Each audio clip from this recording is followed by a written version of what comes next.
तर मुंबईतील आझाद मैदान आणि सीएसएमटी मराठा आरक्षण आंदोलनाचं केंद्र झालंय। या दोन्ही ठिकाणी फक्त मराठा आंदोलकच दिसतात।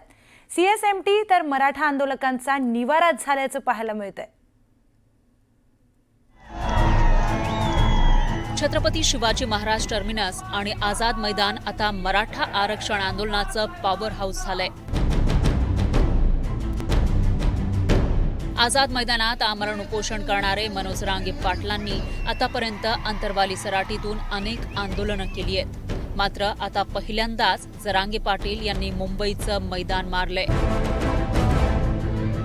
आझाद मैदानात जरांगे पाटलांचं आमरण उपोषण आणि सीएसएमटी परिसरात मराठा आंदोलकांची तुफान गर्दी पाहायला मिळतेय।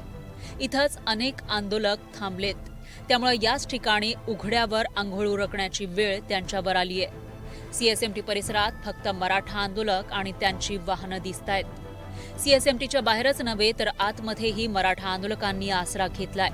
सीएसएमटी हाच आता आंदोलकांचा निवारा ठरतोय। सीएसएमटी स्थानकामध्ये एवढ्या मोठ्या संख्येने तुम्ही का थांबलात? या ठिकाणी मनोजदादा जरांगे साहेब या ठिकाणी उपोषणाला बसलेत। आम्हाला जोपर्यंत आरक्षण मिळत नाही तोपर्यंत मराठा कधीही या ठिकाणी मुंबई सोडणार नाही। मराठा आरक्षणाची मागणी सरकारपर्यंत पोहोचावी यासाठी आंदोलकांची घोषणाबाजी सुरू आहे।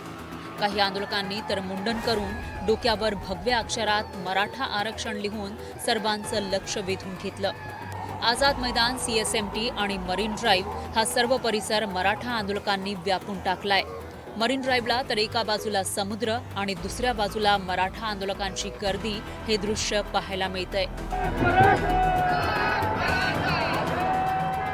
मराठा आरक्षणासाठी आतापर्यंत वेगवेगळ्या शहरात आंदोलनं झाली होती। मात्र कोणत्याही एका शहरात एकाच ठिकाणी आंदोलन झालं नव्हतं। पण यावेळी जरांगे पाटलांनी आंदोलनासाठी मुंबईची निवड केली आणि राज्यभरातून मराठा आंदोलक मुंबईत एकवटलेत।